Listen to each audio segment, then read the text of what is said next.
Coronavirus et COVID-19. Deux termes qu'on connaissait peu ou pas il y a quelques semaines à peine. Et pourtant, maintenant, c'est des sujets de tous les jours. On en parle toujours aux nouvelles, c'est partout sur les réseaux sociaux, c'est le sujet de conversation pour tout le monde.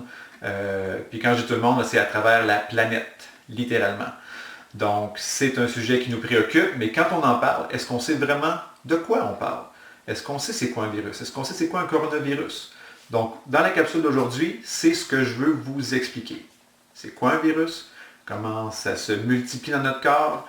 Comment ça fonctionne? Comment c'est transmis? Comment on peut les traiter, si on peut les traiter? Et comment peut-être on peut prévenir des infections à virus. Donc, allons voir tout de suite comment ça fonctionne. Mais pour débuter, et ça va sembler être une évidence, mais les virus, ce sont des micro-organismes qui sont extrêmement petits. Sur l'image que vous voyez, donc, je vous présente disons une échelle de grandeur de différents types de cellules, de différents types de micro-organismes. Juste pour vous donner une idée, ce que l'on voit à l'extrême droite ici, c'est un œuf de grenouille qui mesure 1 mm.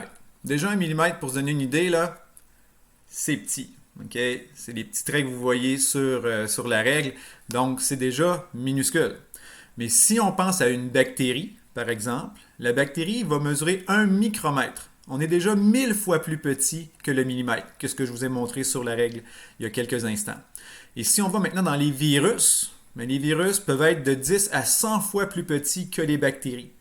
Donc, c'est presque impossible de se l'imaginer. En fait, si on veut voir des virus, ça va prendre des microscopes spécialisés, ce qu'on appelle des microscopes électroniques, soit à balayage ou à transmission, qui vont nous permettre d'aller voir des molécules qui sont pas des molécules, mais des micro-organismes qui sont aussi petits que ça. Des bactéries, des cellules soit animales ou végétales, on pourrait les voir avec un microscope optique, somme toute normal qu'on retrouve dans les écoles, mais pour voir des virus, c'est autre chose.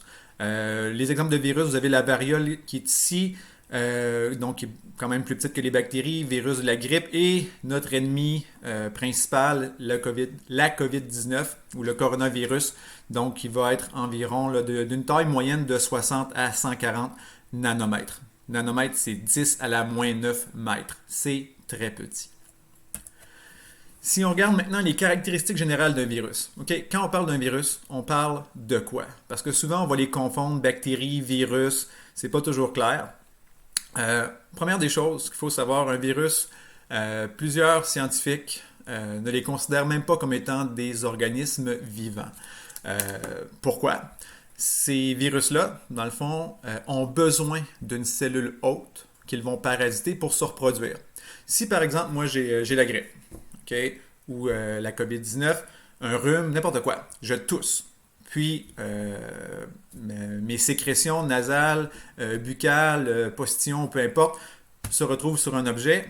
Le virus comme tel, s'il n'est pas retouché par une autre personne et déposé dans les muqueuses, ce virus-là va mourir. Un virus ne peut pas survivre sur une surface plus de tant de temps. Ça peut être entre quelques heures jusqu'à plusieurs jours, peut-être même plusieurs semaines dans le meilleur des cas. Mais le virus ne se multipliera pas. Donc, ce qui est sorti de ma bouche, de mon nez, qui va se déposer sur les surfaces, la quantité de micro-organismes ne va pas augmenter. Pardon. Comme le ferait des bactéries, par exemple. Des bactéries peuvent se multiplier dans les bonnes conditions. Donc, par exemple, s'il y a quelques bactéries dans un aliment quelconque dans la maison, puis que cet aliment-là demeure à température pièce, bien, les bactéries vont se multiplier dedans. Tandis qu'un virus ne pourrait pas se multiplier dans un aliment, par exemple. Donc, le virus, on va dire qu'il est acellulaire. Ce n'est pas une cellule, il n'est pas autonome, il ne peut pas se reproduire tout seul. L'image que je vous présente, c'est un exemple du virus de la grippe. Donc, un virus quand même relativement commun. Sans aller dans les détails trop techniques, je veux que ça reste le plus vulgarisé possible. Mais quand on regarde un virus comme celui de la grippe, ce qu'on va retrouver, c'est une capside de protéines. Donc, c'est les espèces de petites billes que vous voyez ici. Dans le cas du virus de la grippe, il va être entouré d'une enveloppe de lipides. Des lipides, c'est des gras. Dans ce cas-ci, on appelle ça des phospholipides. Ce ne sont pas tous les virus qui ont cette enveloppe lipidique-là. Le coronavirus a une enveloppe lipidique, le virus de la grippe a une enveloppe lipidique, le VIH a une enveloppe comme celle-là, mais certains virus, je vais donner l'exemple du rotavirus, un virus qui cause des gastro-entérites, c'est un virus qu'on va dire nu. Le virus, dans ce cas-ci, le virus de la gastro, aurait seulement la structure de protéines et non pas une enveloppe de lipides par-dessus. Les virus qui ont une enveloppe lipidique, un avantage que ça nous donne pour nous, c'est que facilement, s'ils sont par exemple sur notre peau, avec de l'eau et du savon, le savon va détruire cette enveloppe lipidique-là relativement facilement. Même principe si on mettait par exemple un gel à base d'alcool. Le gel à base d'alcool a plus de chances d'avoir un effet sur un virus qui a une enveloppe, comme la grippe, coronavirus et tout, qu'un virus qui n'est pas enveloppé, comme le virus de la gastro. Donc, virus de la gastro, si je faisais simplement mettre un gel antiseptique sur mes mains à base d'alcool, ça serait peut-être pas suffisant pour l'éliminer. Tandis que la grippe, coronavirus et tout ça, on a des meilleures chances de le détruire. Mais encore une fois, je ne veux pas dire que le gel antiseptique à base d'alcool, c'est la panacée, c'est le meilleur remède pour éliminer le virus. C'est vraiment eau et savon pendant 20 secondes, on frotte toutes les surfaces. Mais comme tel, un virus enveloppé, on va pouvoir l'éliminer plus facilement s'il possède une enveloppe. Particularité aussi pour les virus, leur génome. Le génome, c'est quoi? Prenons l'exemple chez l'humain. Nous, notre génome, le génome, c'est l'ADN. C'est ce qui fait ce que vous êtes. Tous les êtres vivants et même les virus ont un génome. Donc, moi, par exemple, en tant qu'être humain, j'ai 46 chromosomes dans lesquels on va retrouver des gènes, donc de l'information génétique qui code dans le fond l'information qui font de moi ce que je suis. Donc, si j'ai les yeux verts, les cheveux bruns, parce qu'ils étaient bruns dans mon jeune temps, là, ils commencent à grisonner, mais c'est pas ça le point. Le fait que je sois un garçon, donc tout ça, c'est basé sur mes gènes. Donc, nous, on a un génome quand même assez complexe. Les virus ont un génome beaucoup moins complexe que le nôtre. Par contre, il va être différent. L'être humain, notre génome est fait d'ADN, mais les virus peuvent avoir ou bien un génome d'ADN ou un génome d'ARN.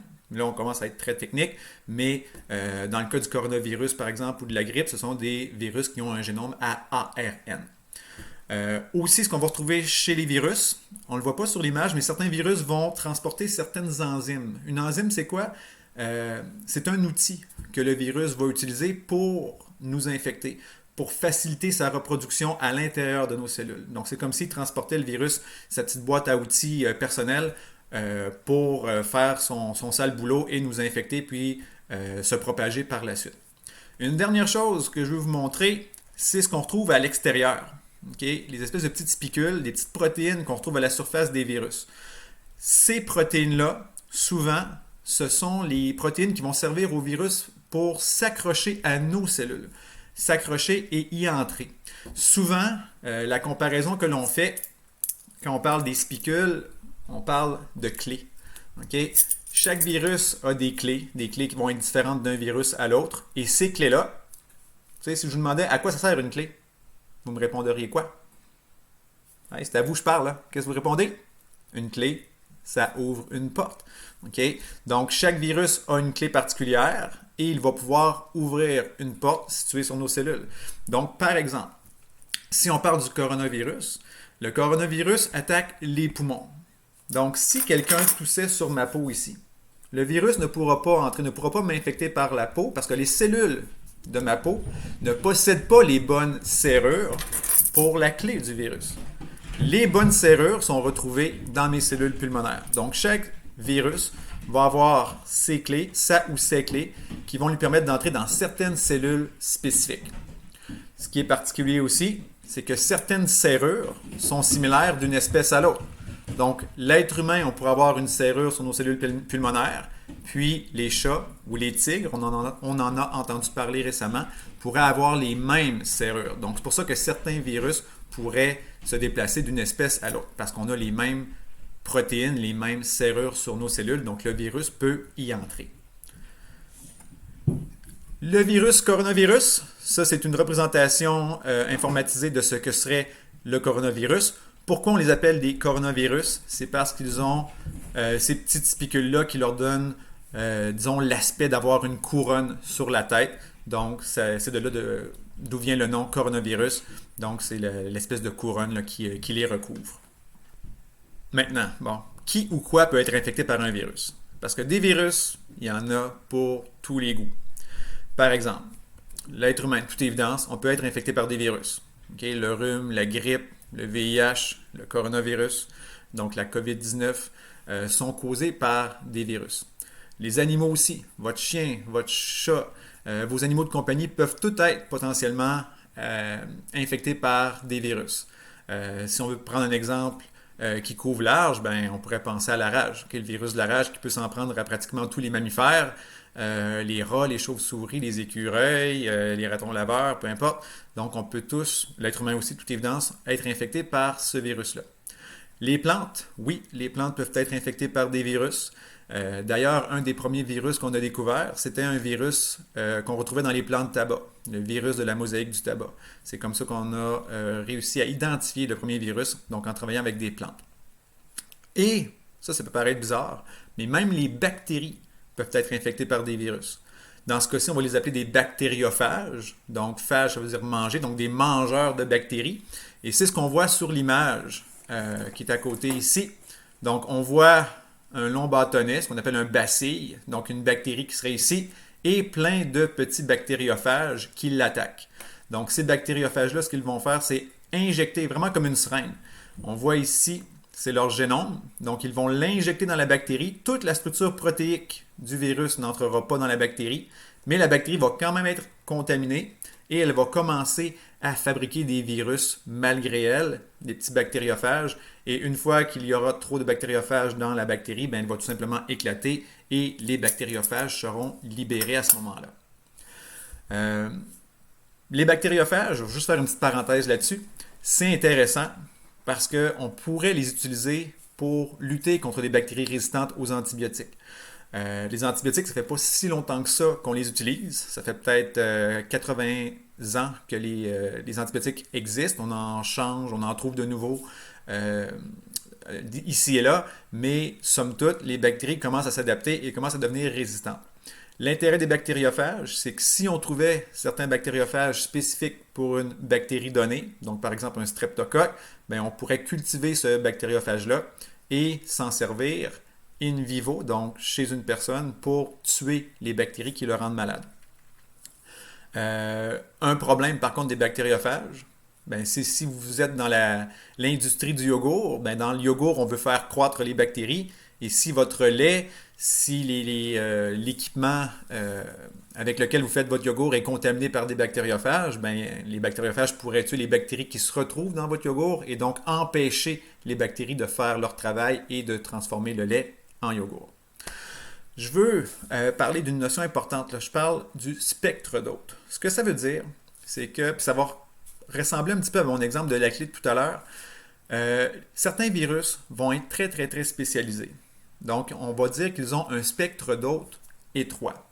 Ce que ça veut dire, c'est que, par exemple, un virus pourrait ne s'en prendre qu'à l'être humain. Puis j'ai des exemples à vous donner.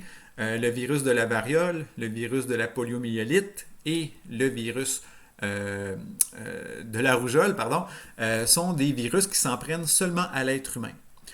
Intérêt là-dedans, c'est que puisque nous sommes les seuls hôtes de ce virus-là, ben on a pu réussir à éliminer une maladie comme la variole de la surface de la Terre en vaccinant une très très forte proportion de la population.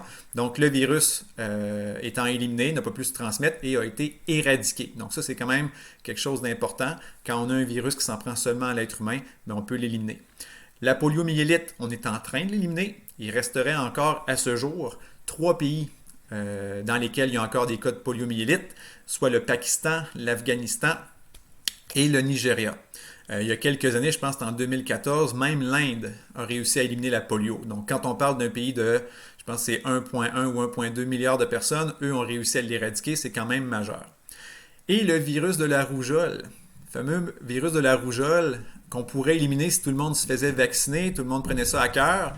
Mais là, qu'est-ce qui arrive? On a un mouvement anti-vaccin qui est apparu depuis, on va dire, 10-15 ans. Et il y a de moins en moins de gens qui veulent se faire vacciner contre la rougeole et on voit des cas de rougeole qui réapparaissent. Mais bref, spectre étroit, on s'attaque seulement à une espèce. Quand on parle de virus maintenant qui ont un spectre d'hôtes large, ça veut dire qu'un même virus peut s'en prendre à plusieurs espèces. Meilleur exemple, encore une fois, c'est le virus de la rage. Il peut attaquer l'humain, votre chien, votre chat, votre raton laveur, peu importe.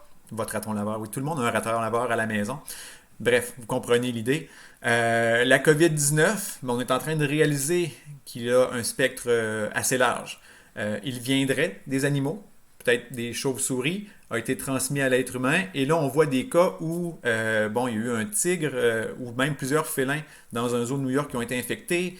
Il y a eu un chat, je crois, en Belgique aussi, des cas de chiens. C'est ça, il y a une transmission qui se fait interespèce. Donc, on peut constater là, que la COVID a un spectre d'autres relativement large.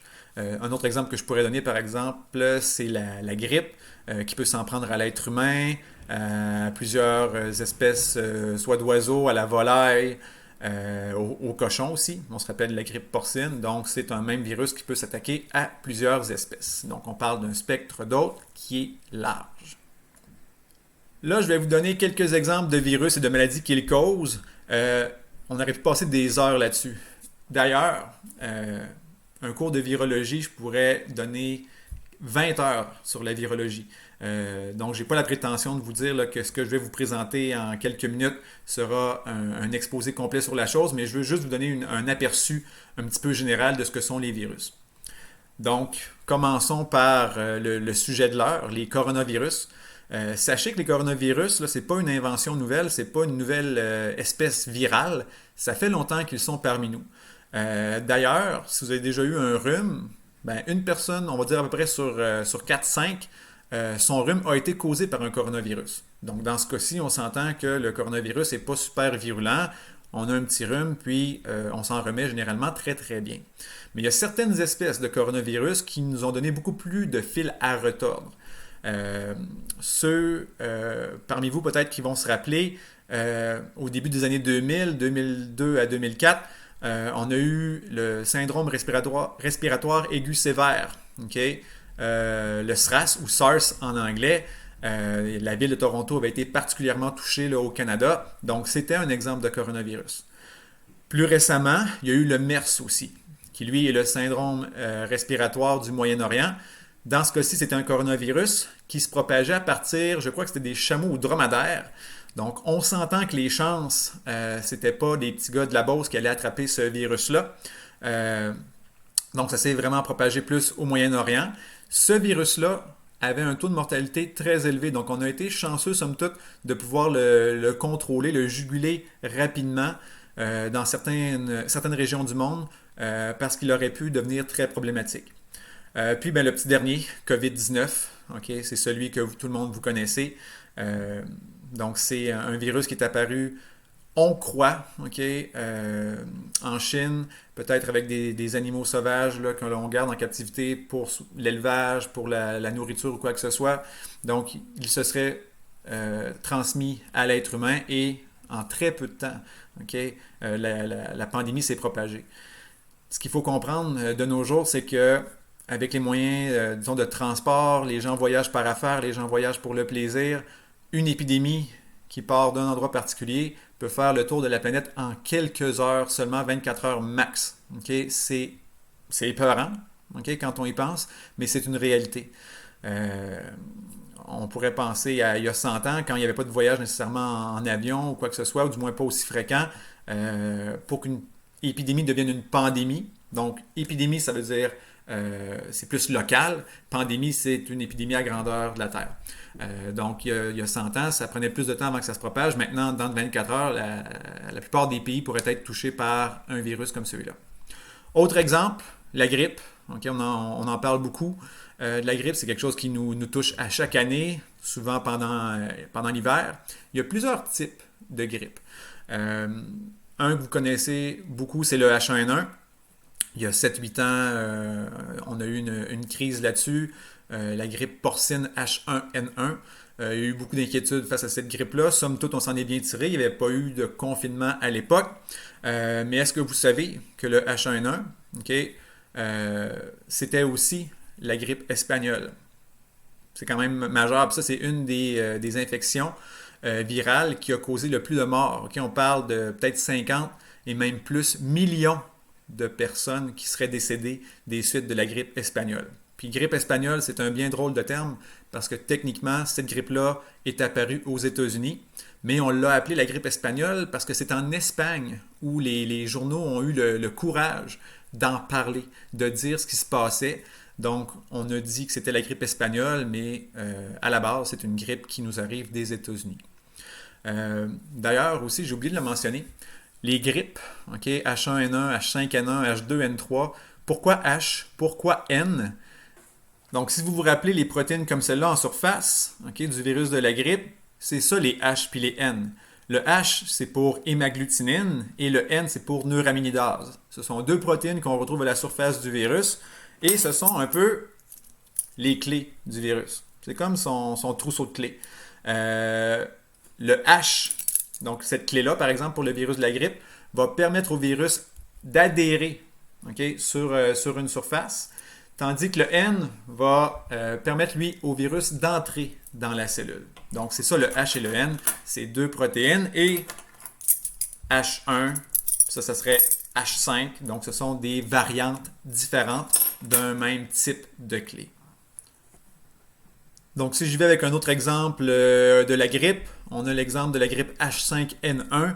Cette grippe-là, qui était une grippe aviaire, il faut être heureux et reconnaissant qu'il n'y ait pas eu de pandémie. Parce que cette grippe-là était une grippe très meurtrière, beaucoup plus que la grippe saisonnière, plus que H1N1. Ce qui nous a aidé, c'est que le H5N1 était un virus qui s'attaquait et reconnaissait les cellules dans les voies respiratoires inférieures, donc vraiment à la base des poumons. Donc, on avait beaucoup moins de chances de l'attraper. C'était plus difficile pour le virus d'atteindre les bonnes cellules et de causer les problèmes. Donc, on l'a échappé à ce moment-là. Ensuite, si je veux passer rapidement, le rhume, okay, soit des rhinovirus ou coronavirus qui peuvent les causer, nez qui coule, un petit peu de toux, petit mal de gorge, c'est pas agréable, mais généralement, on s'en sort très bien. Toute la collection des hépatites. Okay, les hépatites sont des virus qui s'en prennent à votre foie. Donc l'hépatite A, par exemple, que je pourrais attraper simplement en buvant de l'eau contaminée. Donc si vous allez dans un voyage en Amérique centrale, en Amérique du Sud, puis vous buvez de l'eau ou vous prenez une boisson dans laquelle il y a un glaçon et le glaçon lui-même est contaminé, bien, vous pourriez attraper une hépatite A comme celle-là.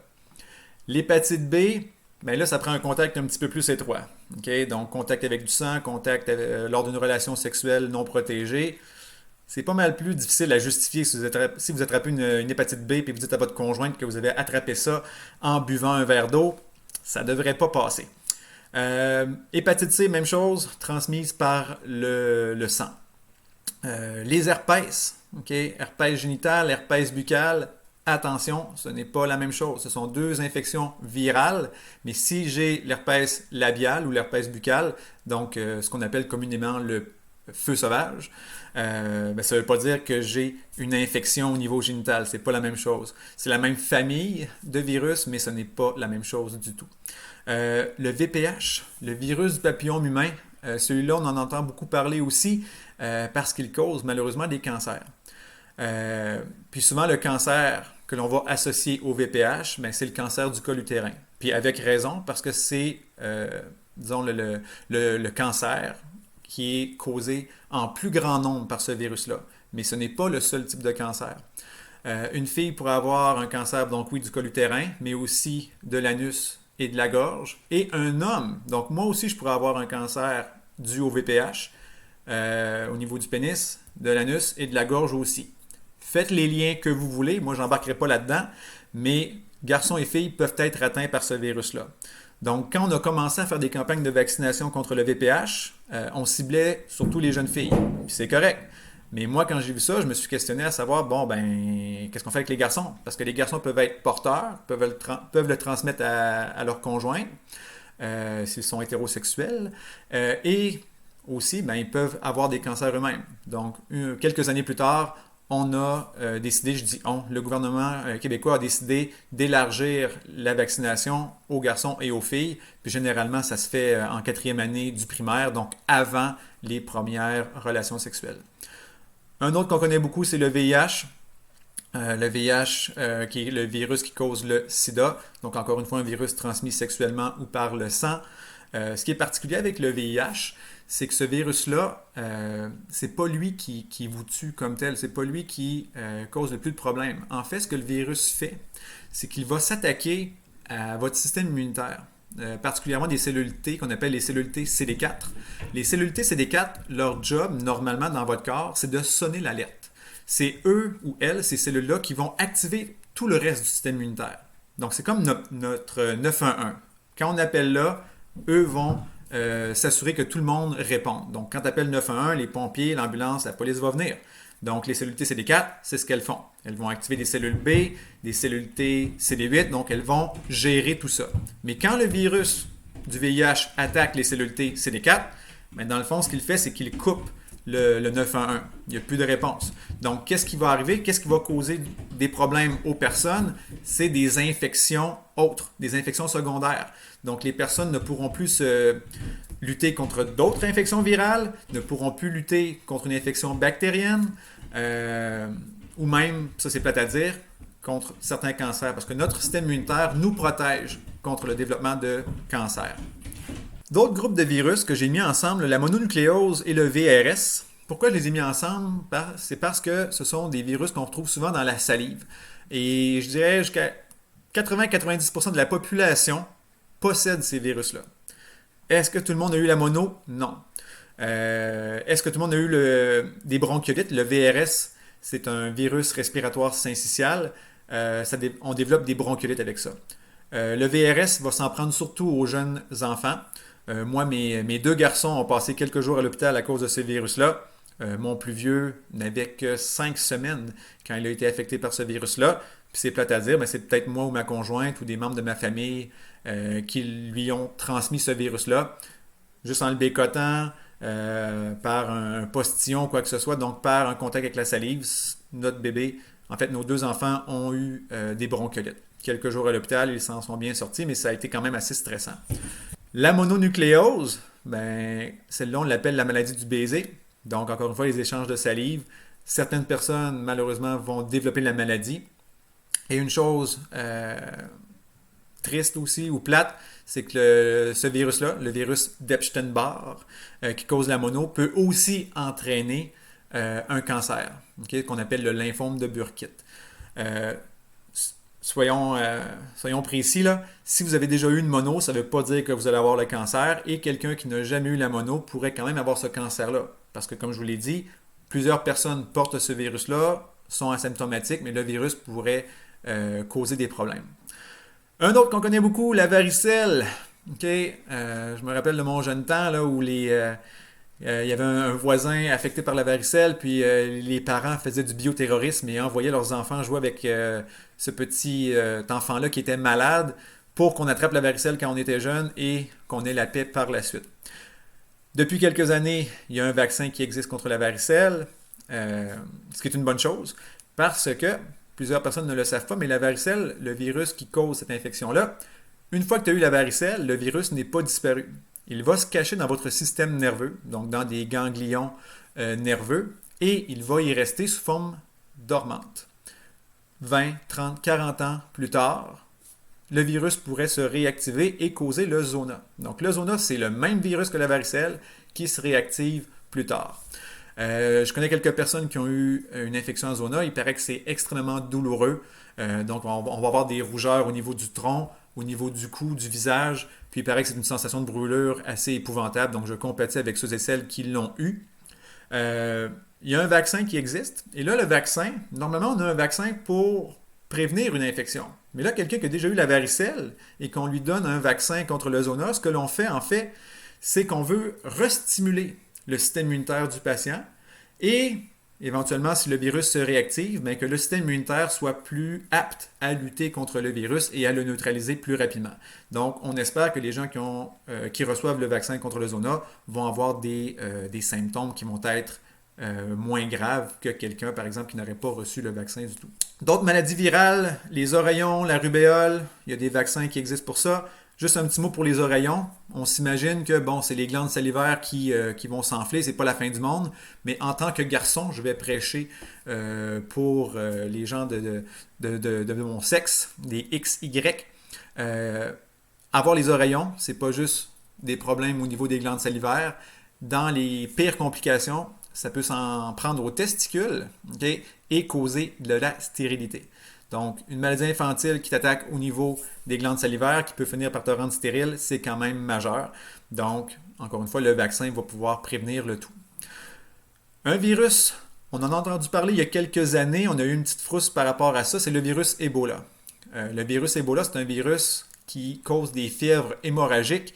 Dans le fond, ce qui arrive, c'est que le virus détruit vos vaisseaux sanguins et vous saignez de partout. Okay? Vous allez saigner à l'intérieur, vos poumons, votre foie, qui sont des organes très vascularisés, vont être détruits. Vous allez saigner des yeux, du nez, de la bouche, des oreilles, des orifices génitaux, de l'anus. C'est pas chouette. Okay? Et c'est un virus qui a un taux de mortalité très élevé. Okay? Qui peut être 30, 40, 50%. On a même déjà vu une souche d'Ebola qui tuait à 90%. 9 personnes sur 10, c'était inquiétant. Mais bon, c'est somme toute pour l'instant un virus qu'on retrouve surtout dans les zones tropicales en Afrique, mais encore une fois avec les déplacements des populations, les populations locales qui vont dans la forêt pour se nourrir, pour avoir du bois de chauffage et tout, donc risquent d'être plus souvent en contact avec des animaux qui le transportent, donc ça peut devenir rapidement problématique. D'autres virus qu'on ne retrouve pas au Québec, mais qui peuvent être une préoccupation pour vous si vous allez en voyage, il y a le virus Zika. On a commencé à parler du Zika beaucoup quand on a eu les Olympiques de 2016 à Rio. Donc, c'est un virus qui est transmis par la piqûre d'un moustique qui va causer des problèmes non pas aux adultes, mais aux fœtus. Donc, une dame enceinte ou qui compte l'être bientôt, ça peut être déconseillé d'aller dans un pays où il y a ce virus-là. Parce que le virus va s'en prendre au fœtus et causer de la microcéphalie. Donc, le bébé va avoir une tête anormalement petite et ça peut avoir des conséquences à long terme. Puis là, je dis que c'est la femme enceinte qui doit faire attention, mais si le papa, donc le conjoint, se dirige dans une région où il y a du Zika, se fait piquer par le moustique, donc l'adulte n'aura pas de problème, mais lors d'une relation sexuelle, le virus peut être transmis par le sperme, donc plusieurs mois même après le contact avec l'insecte. Donc si un couple veut avoir un enfant, ben, il faut attendre quelques mois après, disons, un retour de voyage où ce virus-là est endémique pour ne pas avoir de risque, okay, d'avoir un enfant qui souffre de microcéphalie. Fièvre jaune, dengue, chikungunya, j'aime bien dire chikungunya. Ces virus-là, encore une fois, tous transmis par des piqûres de moustiques dans des régions tropicales, Amérique centrale, Amérique du Sud, certains pays d'Afrique aussi. Puis mes trois derniers, variole, polio et rougeole, je les ai mis ensemble parce que ce sont des virus qui ont un spectre étroit, donc ils peuvent s'en prendre seulement à l'être humain et on peut, par des campagnes de vaccination massives, les éliminer. Donc, gang, il ne faut pas lâcher vaccination contre la rougeole, on pourrait l'éliminer. Maintenant, de façon très rapide, je vais vous expliquer comment un virus, dans le fond, se multiplie. Donc, ce que le virus fait, okay, ou ce qu'il veut faire, c'est se fixer sur vos cellules. Il veut reconnaître les bonnes cellules. Donc, si je prends un exemple de mon petit coronavirus maison ici, et on va dire que ma main est une cellule cible. Puis, le petit bouchon vert que je tiens dans la main, c'est une protéine sur laquelle le virus veut se fixer. Donc, rappelons-nous l'analogie de la clé et de la serrure. Donc, si mon virus a plusieurs clés à sa surface, il veut trouver la bonne serrure. Donc, si j'inhale, donc j'inspire et que le coronavirus entre dans mes poumons, éventuellement, il va se fixer, donc s'attacher à la cellule pulmonaire et va par la suite entrer dans cette cellule-là. Donc, il s'attache, il entre, et par la suite, ce que le virus va faire, c'est qu'il va commencer à fabriquer plein de morceaux de virus. En fait, un virus, quand il vous infecte, là, il prend le contrôle de votre cellule. C'est comme si moi, je débarquais dans une usine de fabrication d'auto, j'entrais là, puis je bloquais toute la chaîne de fabrication des voitures et que je disais à tout le monde dans l'usine, OK, maintenant, ce que vous faites, c'est des copies de moi. Vous faites des mini-pattes. Okay? Donc, à ce moment-là, on fait de la biosynthèse. On va fabriquer plein de morceaux de Patrick. ou de virus. OK? Donc, on fabrique les morceaux. Par la suite, votre cellule, c'est votre cellule qui fait le travail. OK? On va assembler les virus et par la suite, quand il y aura trop de virus, ben, les virus vont faire éclater une cellule. Donc, les cellules qui se font infecter par des virus, leur sort, malheureusement, c'est de mourir. Ou bien elles vont être tuées par les virus qui vont en sortir, ou bien elles vont être tuées, vos cellules infectées, par votre propre système immunitaire qui va vouloir les éliminer. C'est bien que votre système immunitaire veuille éliminer les cellules infectées parce qu'à ce moment-là, ça évite qu'une cellule infectée puisse libérer plein de virus dans l'environnement, chaque virus pouvant par la suite aller infecter une autre cellule. Pour ce qui est des modes de transmission, okay, ça peut être bien simple. Ça peut être un contact direct. Donc, vous touchez, par exemple, la fameuse poignée de main, donnez des bisous, vous embrassez quelqu'un, ou contact indirect, une poignée de porte, un objet que vous vous prêtez d'une personne à l'autre, tous les aliments que vous achetez à l'épicerie, les cannes de conserve et tout, donc c'est un contact indirect. Quelqu'un infecté a touché l'objet et vous arrivez et vous le touchez par la suite. Gouttelettes, j'éternue, je tousse, donc je projette de grosses gouttelettes et je peux transmettre le virus comme celui-là. Aérien, c'est pas tout à fait pareil. Vous allez me dire, ben, les gouttelettes se propagent dans les airs, oui, mais aérien, et là, le COVID semble être un virus qui se propage comme ça. Le simple fait d'expirer ou de parler pourrait être suffisant pour propager le virus dans l'air et qu'une personne, malheureusement, puisse l'attraper en inhalant par la suite. Donc, c'est pas juste une grosse gouttelette, mais bien la voie aérienne qui pourrait être une façon de transmettre la COVID-19, ce coronavirus-là. Donc, il faut être prudent. Okay? Dans les nouvelles directives du gouvernement, on suggère, je sais qu'aux États-Unis ils le font, mais ici aussi on devrait le faire, donc de porter un masque. D'ailleurs, vous pouvez regarder une chronique que j'ai faite à ce sujet-là pour vous protéger le plus possible parce qu'on croit que la COVID-19 pourrait être transmise par voie aérienne. D'autres façons d'attraper un virus, ça peut être par l'ingestion, virus de la gastro. Okay? Vous êtes en contact avec des matières, c'est plate à dire, là, des matières fécales. Puis là, quand je dis matière fécale, ça ne veut pas dire que vous avez touché des matières fécales dans la toilette ou quoi que ce soit, mais juste dans l'environnement. Par exemple, quelqu'un qui va aux toilettes ne se lave pas les mains, touche le robinet, des objets, des poignées de porte. Vous arrivez par la suite, vous touchez la poignée de porte, le robinet, vous mettez vos doigts dans votre bouche, votre nez, vos yeux, et le virus fait son chemin jusqu'à votre tube digestif et vous rend malade. Okay? Donc, c'est des possibilités de contamination orale. Même principe si je bois un verre d'eau, démonstration. Voilà, donc je prends un verre d'eau, puis que dans mon verre d'eau, je ne savais pas, mais qu'il y avait de l'hépatite A, ben, je pourrais me contaminer par ingestion. Pour ce qui est des ITSS, ben, contact sexuel ou par le sang. Donc, on a parlé par exemple du VIH, de l'herpès génital qui sont des infections virales. Le VPH aussi pourrait être comme ça. Donc, il faut faire attention, il faut se protéger adéquatement. Puis il y a des tests de dépistage que l'on peut faire pour voir si on est porteur. Parce que certaines de ces infections-là peuvent être asymptomatiques pendant un certain temps. Donc, on pourrait transmettre une maladie à notre partenaire sexuel, puis on ne saurait même pas nous-mêmes si nous sommes porteurs ou infectés. Donc, il faut faire attention à ça. Puis, l'autre façon, ben, c'est les insectes. Okay, j'ai parlé beaucoup des moustiques qui peuvent transmettre la fièvre jaune, le Zika. On est chanceux, okay? Pour l'instant, là, on ne croit pas que les moustiques pourraient nous transmettre la COVID-19. Avec le printemps, l'été qui arrive bientôt, ça pourrait être une considération un peu troublante là, de savoir que les moustiques pourraient nous le transmettre, mais pour l'instant, ça ne semble pas être le cas.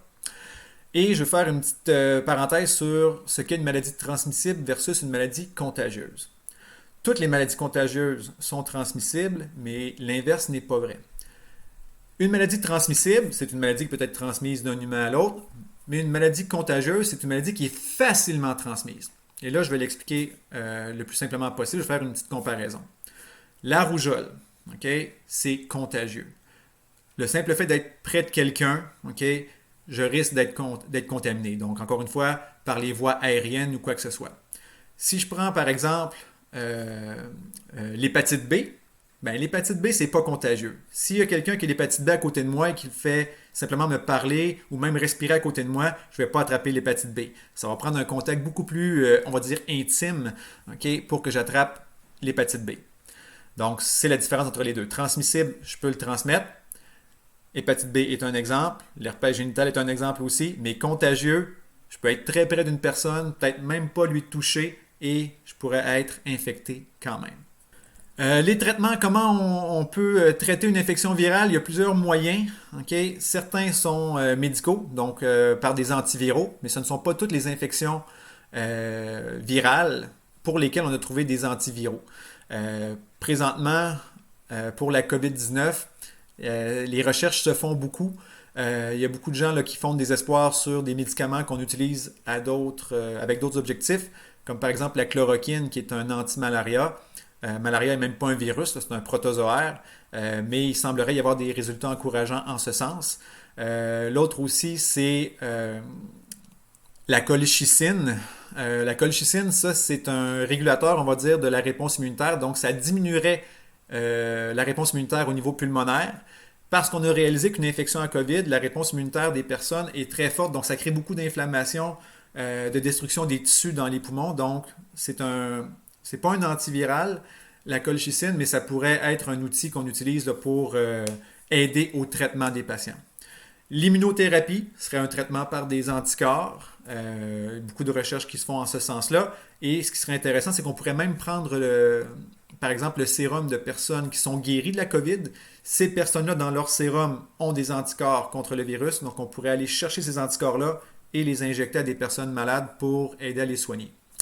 Le terme antibiotique, je l'ai barré parce que des antibiotiques, c'est bon contre des bactéries. Donc, même si vous allez voir votre médecin et vous lui dites « Ah, j'ai une infection, j'ai ci, j'ai ça, je veux des antibiotiques », si l'infection est virale, ça va ne servir absolument à rien que de prendre un antibiotique. La meilleure chose contre un virus, c'est notre système immunitaire. Okay? C'est lui qui va finir par faire le travail. Les personnes qui sont guéries de la COVID-19, c'est leur système immunitaire qui a fait le travail. C'est sûr que dans le système de la santé, on a aidé ces patients-là. Donc, on leur a donné des soins par oxygénation, certains traitements, comme je l'ai dit là, pour la chloroquine, la colchicine, mais c'est le système immunitaire qui, à la fin, finit par éliminer le virus. Du moins, on le souhaite. Aussi, ce que je voulais dire là, pour les traitements, par exemple, pour les infections virales, si vous prenez par exemple votre grippe, votre rhume, il n'y a pas grand-chose qu'on peut faire qui a vraiment un effet sur le virus. Souvent, ce que vous allez acheter en pharmacie, ce sont des produits qui vont diminuer les symptômes ou les effets désagréables. Donc, on va prendre des médicaments pour la fièvre, on va prendre un sirop pour la toux, on va prendre un décongestionnant. Donc, on va vraiment prendre des médicaments qui vont aller agir sur les symptômes, mais pas sur le virus lui-même. Maintenant, la prévention. C'est peut-être ça où on a, disons, le plus grand rôle à jouer avec l'hygiène des mains, l'hygiène respiratoire. Donc, on tousse, on éternue dans notre coude, on porte un masque et on lave le masque ou on le jette s'il est jetable. Le lavage des mains régulier, fréquent. Nettoyer aussi tous les objets que l'on touche, poignées de porte, interrupteurs pour les lumières à la maison et tout. Donc, c'est super important de faire ça. Dans un avenir que j'espère rapprocher aussi, on pourra faire un traitement préventif, en fait, faire de la prévention par le développement de vaccins. Il y a déjà plusieurs vaccins qui existent et qui traitent des infections virales. La grippe, que l'on doit, recevoir à chaque année parce que le virus de la grippe évolue, il subit des mutations, c'est pas toujours la même souche qui nous arrive. Et on se croise les doigts pour que la COVID ne soit pas comme ça, parce que ça serait compliqué. Rougeole, oreillon, rage, hépatite, VPH, ce sont tous des exemples de virus pour lesquels on a des vaccins. Voilà. C'est tout pour la capsule aujourd'hui. J'espère que vous avez apprécié et que vous avez appris un truc ou deux. Si vous avez des questions, des commentaires, n'hésitez pas à les mettre dans les commentaires sous la vidéo. Ne vous gênez pas, ça va me faire plaisir de vous répondre et peut-être même de faire une capsule en réponse à une de vos demandes spéciales. Bonne journée et faites attention à vous.